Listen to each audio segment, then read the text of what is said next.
Welcome back, listeners, to what should be another award-winning episode of NH Unscripted. We are dancing in the moonlight. That makes me your King Harvest host like Ray Dudley. We are coming to you from the Hollywood squares like digs of the WKXL studios, where you'll find me always ensconced in the center square like my old idol Paul Lynde. That's for you old people out there. You know the drill. Break out the transistor radios. Put your earplug in.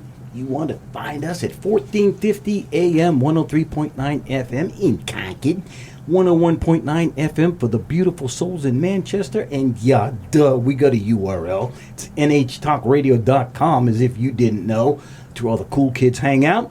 I'll be telling you a little bit more about that in a minute. Dive In Productions is in the house, but just before we go there, I need to thank my sponsor, Lakes Region Fence. LRFence.com is their URL. Lakes Region Fence is up in Guilford. Matt and his gang up there do exemplary fence work. Come on. Take a look at your pool. You see that thing hanging around that you think is a fence? Yeah, it's not. It's a safety hazard. Let's face it. Borders on hazmat. Get rid of that thing. Time to break down. Get out there. LRFence.com. Dude, there's a miracle button out there. You push it. You get a free estimate. They come right to your house. They'll talk to you face to face. Yeah. Pickleball court? Yeah, they got you covered. Pool fence? Yeah, they got you covered. Yeah. Commercial fence? Yeah. Property line fence? Yeah, they do it all. Go out there. Lakes Region Fence. LRFence.com. Reams and reams and reams and reams and reams and reams and reams of photos out at their website. Would I lie to you? See this face? Yeah, I would never lie to you. Go out there. All your friends, all your neighbors, they'll be talking about you for years.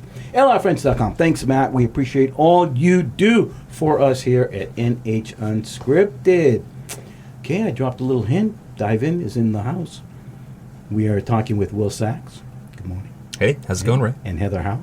Hello. How are you? Good. Okay, I have a couple of things I have to put out there first. First of all, Jordan Formicelli and Olivia Martinson have set a very high bar for doing interviews here, okay? I have to tell you that, so you will not go home, be depressed. I think you need therapy after this. I mean, it's a steep mountain. I don't want you hurting yourself, okay, trying to match up with those folks. It's okay. You know what? I think it's a challenge we can rise to the occasion with. We're going to find out shortly. We're going to find, you know what? We'll find out. One way or another. Yes, we are. Okay. Item number 2. See this piece of paper? You see what's on it? Like barely anything. Is that just the synopsis? Practically the title of the show and the dates. Yeah. That's about all I can find. That's all they gave you? I've been to the Instagram page. I've been to the Facebook page. I've been to their website.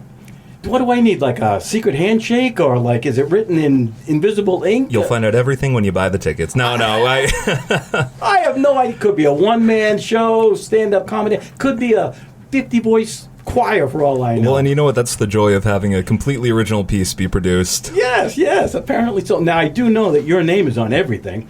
Everywhere I look, it says Will Saxe, writer and director, so I know what's happening there. I did see a photo out there. Does have it's a photo of, like, the name, Romantic Atmosphere, and it does have some headshots of people. Not one of them is named on the... I don't know who's handling the marketing, okay? I'm just here to help you out. I think we're going to find out a lot today. Just saying, you might want to talk to somebody. Jordan? Okay. What is the show about? Yeah. Please, I'm begging you. So I don't know if you'll remember this from the Jordan and Marina Ultra Leganin interview from a while ago, but they dropped a reference to Romantic Atmosphere, pitched a concept to you that you were pretty interested in, a rom-com, a monster romantic comedy. Exactly. Rolls right off the tongue for everyone but my family and everyone else. So, it's been called a rom-com. It's been called a ron-mon-com. It's been called a little bit of everything, but it is a rom-com monster romantic comedy. Mm-hmm. Yeah, you could elaborate. What does that even mean? Sure. So, Romantic Atmosphere is a collection of vignettes that I started writing in 2020. Think like a scary Almost Maine. It's a bunch of sort of different little shorts of different sort of horror characters in various sort of classic rom-com situations. We have like a werewolf who is trying to get out of a date before they transform. Heather plays a mad scientist who makes the perfect boyfriend out of all of their exes, and a little bit of a Frankenstein homage. We have vampires on an improv team. We have unknowable eldritch horrors trying to open up in couples counseling. So it's quite a circus. So let's really pull this thing back a little bit here. Tell me a little bit, where does that idea even come from? Yeah. You don't have to say drugs. Just wink at me, I am not winking. Mom, I'm not winking. So I started writing Romantic Atmosphere in 2020, like probably June, when we were that far back, very deep into the pandemic. And I just had this silly little idea of like, this would be a fun thing to maybe film when things open up again and when people can go back to the stage. And I wrote just a 6-page little script about a werewolf on a date. And I titled it Once in a Full Moon. And again, I most of my writing starts with, hey, that's a funny title. And then I will just fill in everything around it. So I wrote this 6-page script, and I really didn't know sort of what it was going to be. I thought it maybe would be like a YouTube video or maybe something that we just put on Instagram. And then as I was sort of like reading it and editing it, I started having more ideas for like, this is a really funny scenario. If this is true, what else is? How can I yes and this? Which is where the Vampire Improv Team one came from, definitely. Did he just say Vampire Improv? Sure did. Yeah, in the second act. Did he just drop that in there? Our closing is a short called Just Vamp, where 4 vampires try to work out their differences on stage and off as an improv team. Okay. How many people are in the show? So we have a cast of 10 playing about 24 characters. What? Yeah, so it's 7 shorts that I wrote. Yeah, 4 in the intro, 4 in the first act, 2 in the second act, and then bookending with some Scottish play style witches in a modern setting. Wow. When you cast it, were you looking for anything in particular? I was looking for energy. I was looking for big choices. Is there some kind of scary skill that people had to have? Well, did they have to look? So Heather, what scary skills do I have? So Heather walked in and immediately found the mad scientist vibe that we were looking for, just from her choice of monologue, because you were also auditioning for Midsummer Night's Dream. So we found a very like puckish energy. Yes, very overlapping in there. Both written by a guy named Will, So Heather, what do you remember from that day? Okay, so the first audition that you referenced, the monologue that I picked, it's meant to be funny, and the woman in it, she's recounting this date that went really badly, or like a night out that went really badly, where she ran into an ex, and she has this very manic, hyper energy, and so maybe that's what you were thinking could potentially work for the mad scientist. She's very anxious and kind of manic about recounting this story. But the auditions themselves, once we got to the callbacks and which characters you had us reading for, were really fun. It was just, we were all just encouraged to make really big, silly choices and just kind of play around and be goofy with these characters. It was a lot of fun. Did you have the script to work with for the auditions? We did. Because since I can't find any information out, Well, we can't release the script. Apparently not. Well, I know that, but geez. I'm not sure.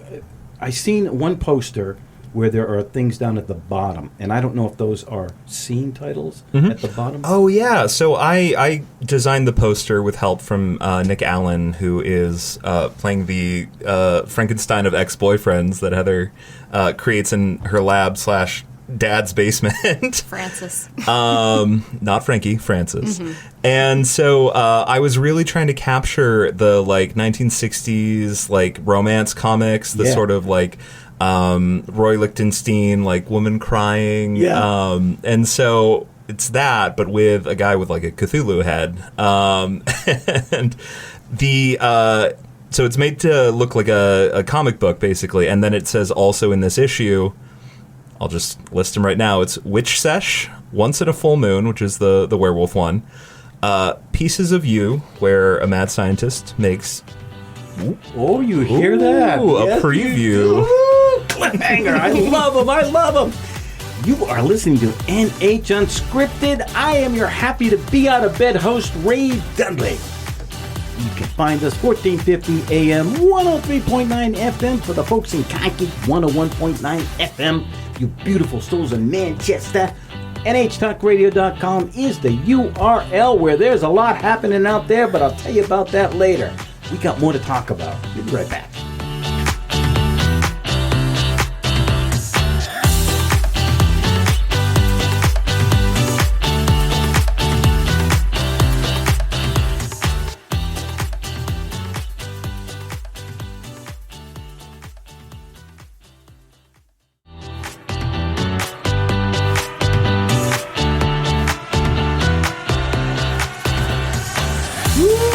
Baby, welcome back to NH Unscripted, where there is a bad moon on the rise. I am your Creedence Clearwater Revival-like host, Ray Dudley. Yeah, coming to you from the Car 54 light digs of the WKXL studios. Happy to be out of bed. Yes, we are. You are listening to us, hopefully, at 1450 AM, 103.9 FM on your transistor radios if you're in Concord, 101.9 FM for the beautiful souls in Manchester, and the URL, nhtalkradio.com, for you folks who are digitally inclined. I am talking with Will Saxe and Heather Howe. Both are involved in the production. It's romantic atmosphere. Exactly. You got to put the emphasis on the fear. You do. Let's talk a little bit about. First of all, give the contact information. If people want tickets, or they want to know. Yeah. So dates. If you're looking to buy tickets, the place to go would be to follow either Dive In Productions on Facebook or Instagram, and then of course diveinproductions.com for future shows and ticket info. We are actually doing a 3-week run. We're doing 2 weekends, October 11th to October 22nd, at the Nassau Community Center and Little Theater in Springville, Maine. And then we're going to transfer everything over to the Rochester Performance and Arts Center in Rochester, New Hampshire for October 25th to October 27th. Gotcha.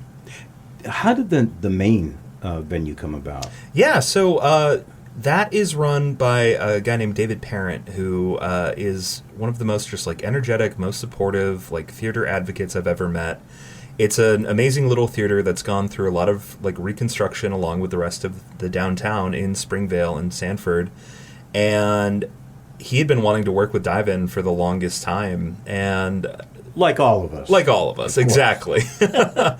And so when we were sort of plotting out the 2024 season last year, we had this phone call with him, and I gave the basic pitch of it's a romantic comedy, sort of almost Maine-like, with monsters instead of, Mainers. And it was it wasn't too much of a pushback. He really loved the idea, and we're just so excited to be in that space. Interesting. That's very interesting. Heather. Hello. Let's talk a little bit about your background. Where are you from? How'd you get involved in theater, that kind of stuff? Yeah. And how did you end up finding Dive-In? Yeah. I grew up in Sunapee, New Hampshire, for those of you who ski Out or 89? go to the lake. Out on 89. Yeah. Exit 12. Mm-hmm. So I grew up in Sunapee. I went to college in Worcester and ended up spending quite a few years in Massachusetts. Sorry to hear it. Yeah, you try. It is what it is. It is what it is. But I'm back here. I moved back to Portsmouth a couple years ago now, or back to New Hampshire, I should say. This is my first time living in the Portsmouth area. And I actually went to college with Jordan Formicelli.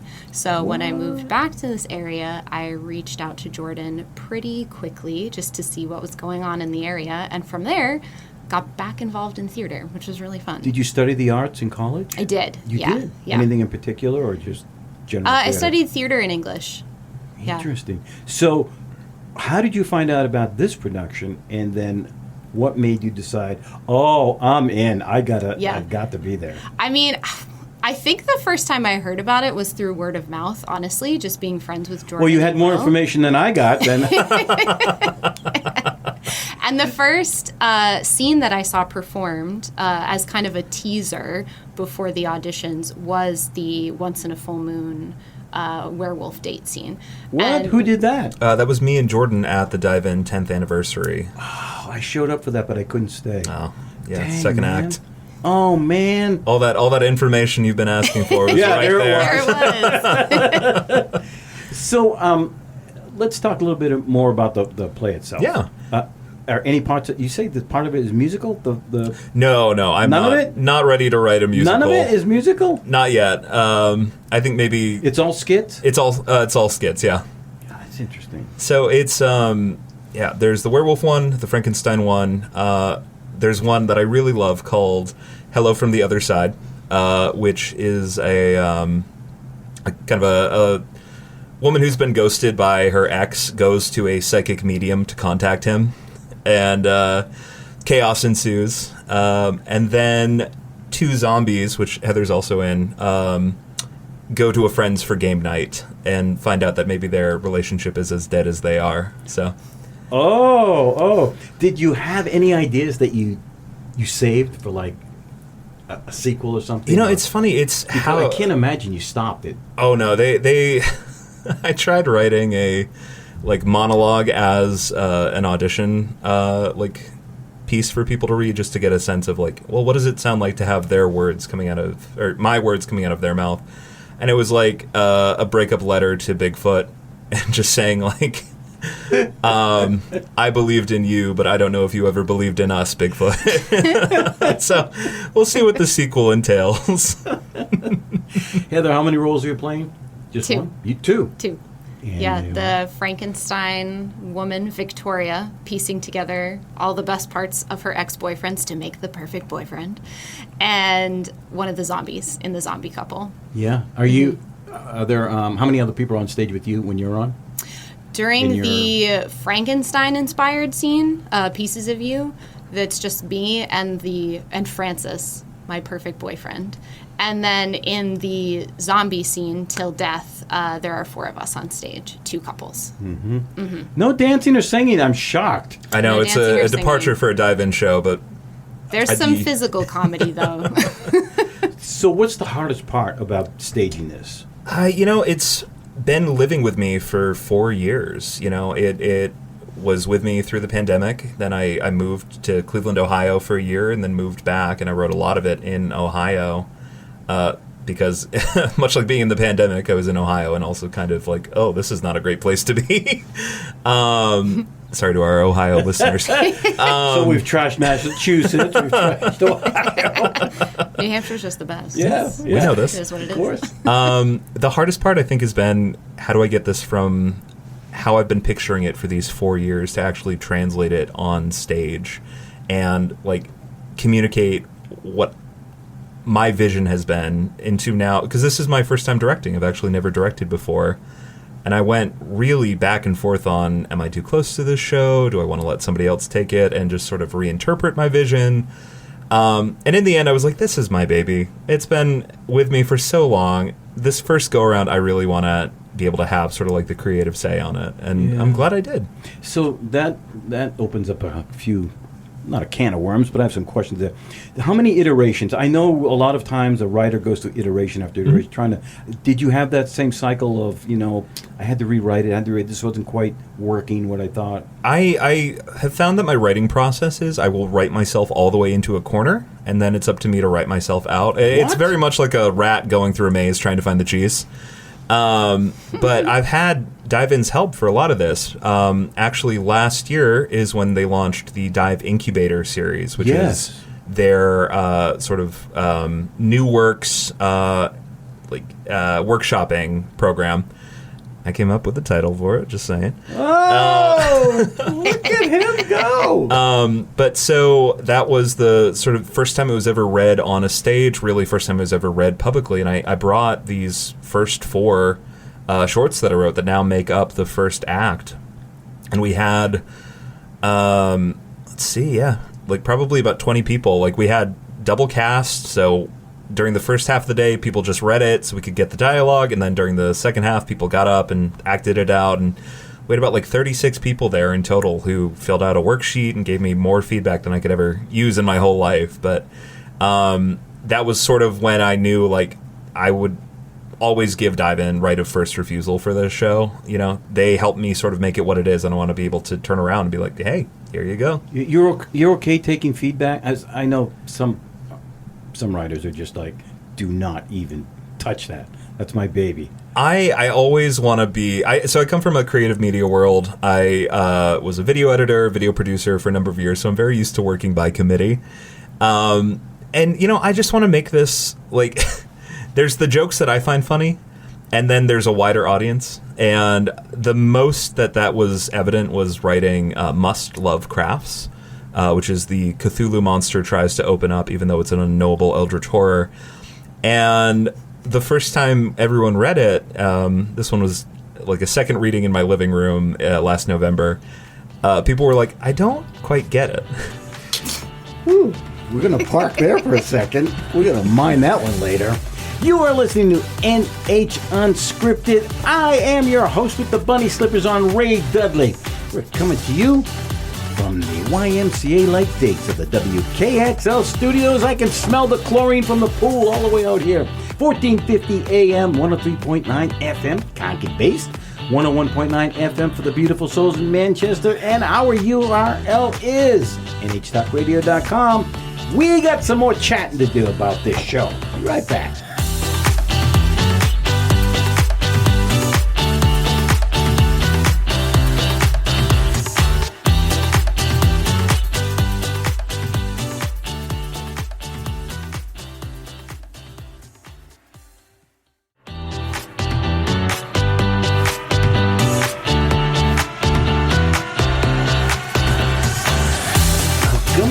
To NH Unscripted, where we got the wedding bell blues. Yeah, and your fifth dimension-like host, Ray Dudley. Yeah, coming to you from the fantasy island-like digs of the WKXL studios. Deep land. Yeah, there's other people who do that better than me. I should leave certain things alone. 1450 AM, 103.9 FM in Concord. 101.9 FM for the beautiful souls in Manchester. NHTalkRadio.com is our URL. Dive-In Productions is in the house in particular. I wanted to talk about, Heather, as you approach it, you said some of it's slapstick, obviously, and are you used to that, or are you more like, I kind of come from the drama world, and so, you know, I was a little uncomfortable?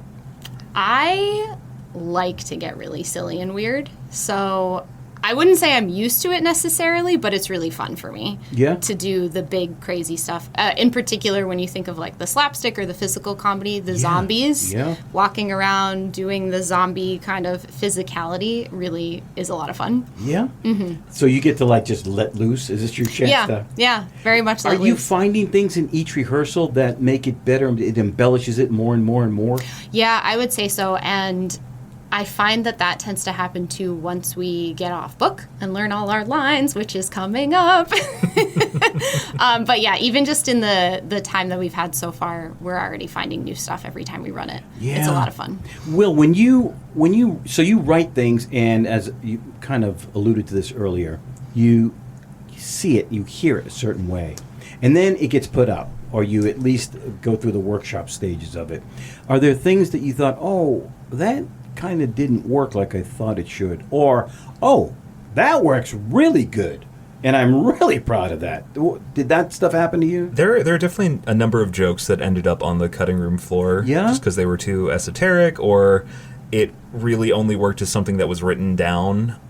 It's funny, so Must Love Crafts, the Cthulhu one, the character, his name is Riley, but it's spelled R''YLEIGH,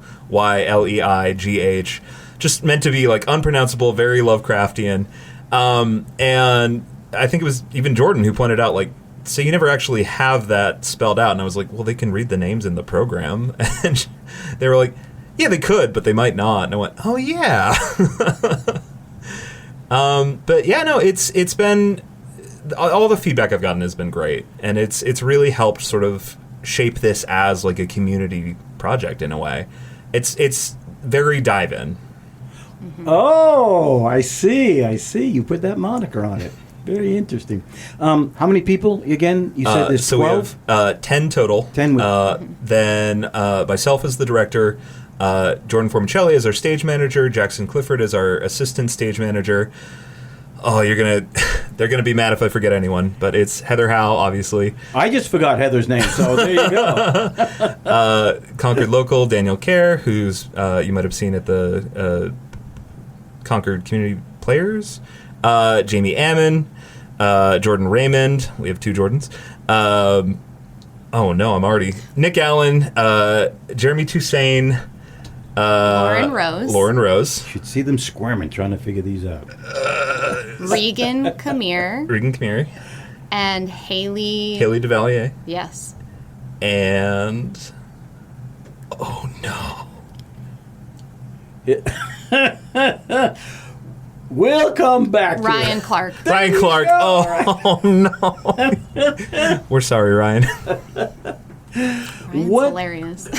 Are there effects that required special handling? I imagine it's horror, so... Well, that's one of those ideas I had to drop, is for the longest time, one of the jokes in the werewolf one is that he goes to, like, get a better look at his date's necklace, and she's like, oh, it's pure silver. And for the longest time, I was trying to figure out how can we, like, have him dump his hand in a bucket of water and have, like, a dry ice effect.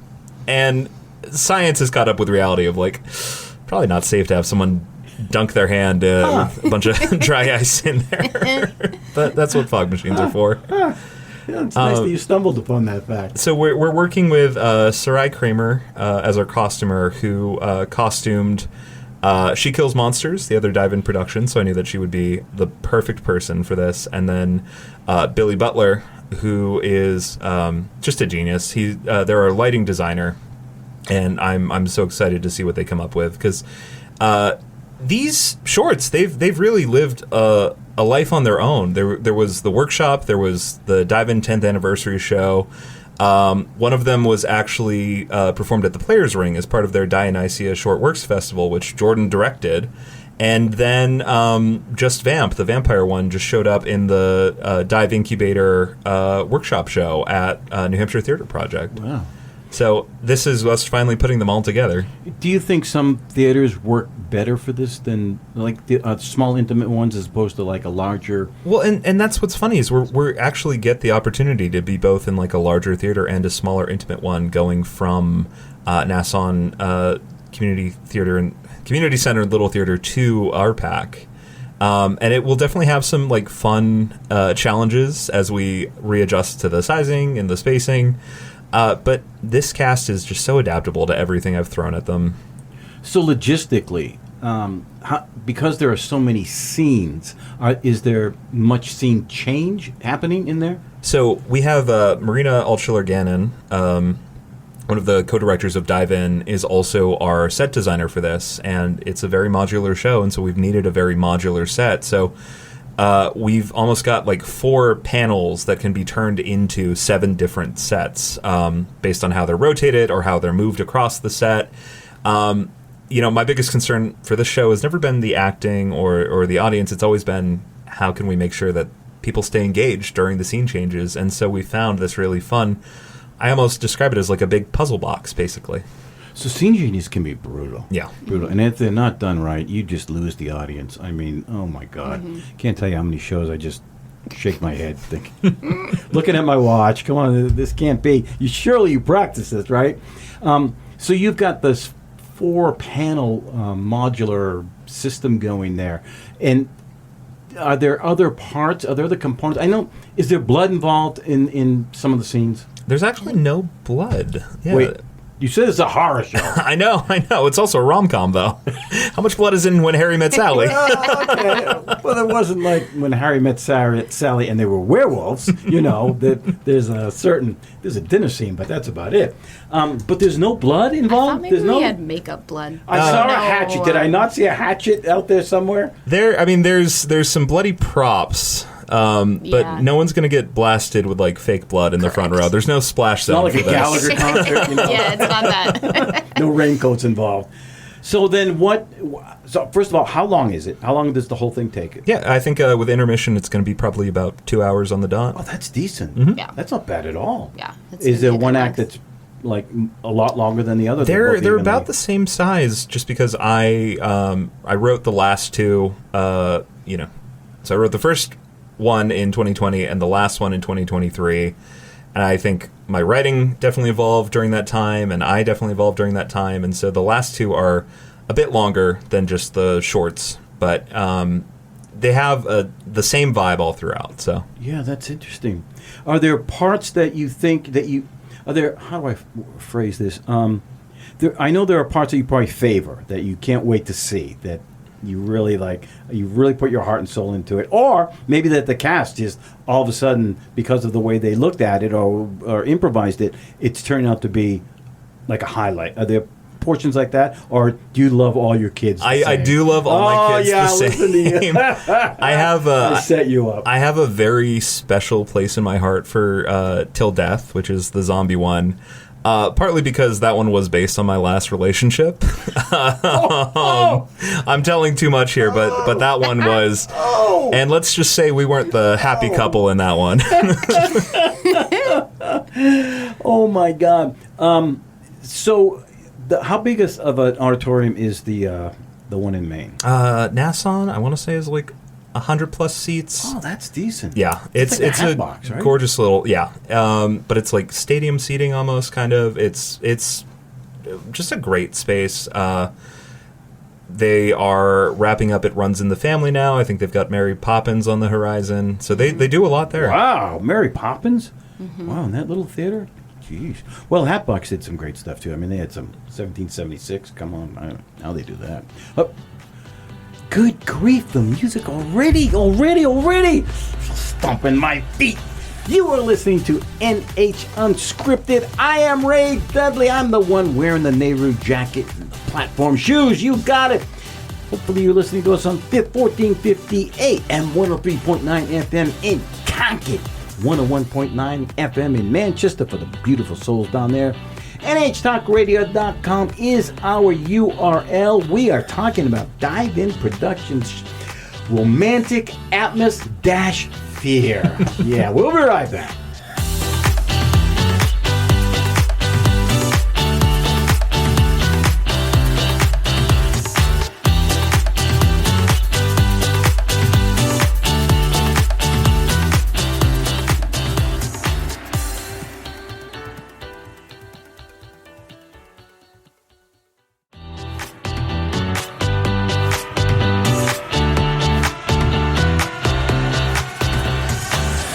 Welcome back to NH Unscripted. We are your wild thing. I am your Trugs Like host, Ray Dudley. We are coming to you from the Taj Mahal-like digs of the WKXL studios. It is cavernous in here. 1450 AM, 103.9 FM. That's for Concord. 101.9 FM for the beautiful souls in Manchester. NHTalkRadio.com is our URL. Let me stop right there for a second. NHTalkRadio.com, our URL, where there's a button out there that you can press to listen to this show, as well as all the other shows, as though there were any other good programming out there. Live. You can listen live. Let me just say that. And there's all the archives of this show and all the other tremendous programming that takes place here throughout the day. Those are all archived out there as well. NHTalkRadio.com. Pass it around to all your neighbors. Yeah, you'll be the talk of the neighborhood once you start doing that. Okay, we're talking Dive In Productions. Show coming up called Romantic Atmos-Fear. I know it's really not probably pronounced that way, but it's the way it's written. That's the only information I have written down. We're talking with Will Saxe and Heather Howe about the production. And it takes place in two locations. You're going to be putting it up in Springfield, Maine. Springvale. Springvale, Maine. Thank you. Tell me a little bit about how far it is and what's going on up there. Yeah, so Springvale is right next to Sanford. We're going to be right in the heart of downtown Springvale. I'd say it's probably about an hour hour 30 from Concord. It's about 45 minutes from the Portsmouth Seacoast area, depending on where you are. It's worth the drive, 100%. And then we're also trying to pull in kind of a Portland, Maine audience, too. Yeah, good idea. That's a really good idea. Yeah, a little expand the horizons a bit there.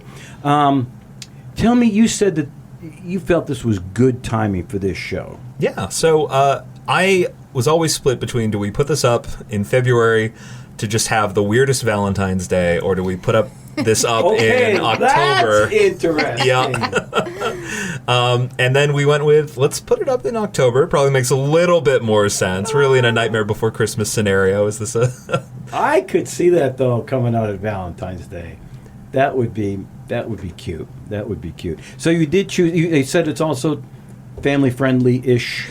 Big on the ish. I'd say we'd give it a PG-13 for some language and some things we can't mention on this radio program. Oh, I see. We got our FCC cop back there, making sure everything's fine. What? So we've skirted around worse. Yes, we have. What would you say? So ticket prices, that's what I wanted to get on. Ticket prices, any idea what those are going for? Yeah, I think it's going to range from 20 to 25. That's not bad lately. You know, it's an original show. We are really just trying to promote it and really just trying to get people to come see it because it's, you know, not to toot my own horn, it's very funny. Again, you mean to toot your own again. I haven't stopped tooting my own horn. Heather, what were you saying? I was just saying, I think it's funny. I auditioned. I thought it was funny. So when you auditioning is a crazy, crazy thing. I hate auditions. It's nerve-wracking. Yeah, right? So did you know how crazy you would have to get for the audition, or were you just... it wasn't sight unseen, right? So you had something to go by. I think because I kind of knew Will's sense of humor and I had seen at least one of the sketches before, I had a sense of how crazy it was going to be, which helped a lot, honestly, to be able to really go nuts. Yeah, go ahead. Yeah, so as the director, we basically had everyone in the same room just because 24 characters, 7 shorts, we were really cycling through every combination we could. And I told people right from the beginning, I want to see really big choices. I want to see like humor and big swings. But more than anything, I want to see that you are listening to your partner and engaging with your partner. I want to see chemistry. Because that's what really makes the show is the genuine chemistry you feel between the mad scientist and the monster. All of the vampires together. The psychic medium and the woman who was ghosted. And sort of the, again... I won't spoil too much, but craziness that unfolds there. And dang, we almost had you. and the werewolf and his date. Oh, man. So I'm guessing then the chemistry is perfect. It's exactly what you wanted. It's been so cool to see it develop. You know, some of us already knew each other. Some people, this is their very first dive-in show ever. And it's been so cool to also welcome them into the fold. Yeah. And just sort of find, you know, their own voice in this, which is what I've loved seeing. You know, how people... take these characters that I've written and sort of how they see them and how it grows. Yeah. So now that you've had a chance, I know you haven't put the whole thing up yet, but are there things that you think you can enhance later as an author? I will say, as the director and the writer, there have been times where I've been like, oh, I should have changed that before we got to stage. Yeah. But now I'm also trying to take a, like, you know what? I've put it out into the universe. Let's not rewrite history yet. And I'm 63 pages into my next script, so I'm just going to keep moving on. Is there a theme? Are you this one is it's still an absurdist comedy. I like to make people laugh, but I'm definitely going to explore some different themes. So. Oh my god, I did see that they were looking for help. They have an Amazon page for things that they might still need. If anyone is interested in being a part of this production in some small way, or very large way, very large and important way, yes, on all of Dive-In's social media, you can find a link to our Amazon list where we have a list of props or little costume pieces that are going to be a little harder to source for Romantic Atmosphere and for Dive-In's next show, The Guy Who Didn't Like Musicals in December at RPAC. And I have to plug that as well, or Jordan will not be happy. I'm the star of that one, so I should. But Oh, I'm the guy. Well. Yeah, so I was out actually visiting the page, and it's amazing. You know, people don't understand. A lot of these small groups, they're living dime to dime. I mean, sometimes they barely get covered. The ticket sales barely cover what they've got. And in a case like yours, where they don't necessarily have to pay for royalties, I mean, they luck out in that. But there's a lot of things on that list that I was surprised to see that. That must have been such a confusing list as well, given, as we know, the level of info you had for the show, going from like, okay, there's That was a the crystal most ball. info I had for the show. Crystal ball, but then there's so many werewolf hands, so many vampire teeth. What is this? I did. Actually, I ended up sorting it by priority. Oh, nice. So that, to make sure that, I wasn't going to... Yeah, we need that beaded curtain for reasons. Okay, so before we end, give me some more information. Again, the URL and where it's going to take place and all that. Again, this is a Dive-In Productions production. Go to diveinproductions.com. Visit their social media on Facebook and Instagram. Romantic Atmosphere premieres October 11th at the Nassau Community Center and Little Theater in Springvale, Maine, running until the 22nd, and then we open at RPAC, Rochester Performance and Arts Center in Rochester, New Hampshire, from the 25th to the 27th for our final weekend. Are any of those shows matinees? We have a Friday evening, a Saturday evening, and a Sunday matinee. Yeah, I hate matinees.